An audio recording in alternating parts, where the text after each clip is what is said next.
Welcome to Trigger Tube. Today we're going to make some noise, brought to you by our friends over at Horn Blasters.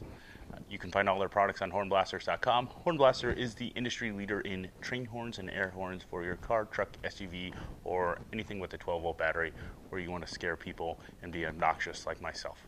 We're going to hook up a Psycho Blasters 127H air horn kit to our Trigger 6 shooter that we have got wired up to an Optima yellow top battery. For us, this is our favorite combination to wreak havoc on the streets. So how easy is it to hook this system up to the Trigger controller? So the 127H compressor and air tank comes with a pressure switch with a power and ground on it. You splice power and ground into the 8-foot extension that is provided with the Trigger controller.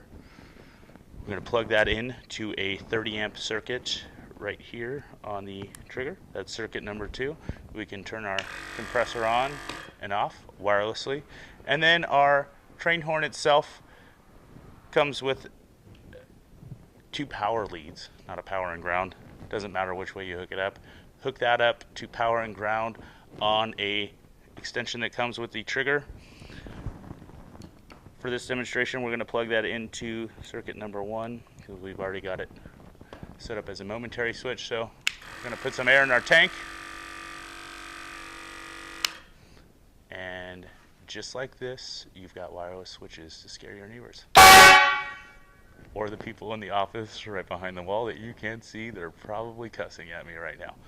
That's it for Trigger Tube. Thanks for watching.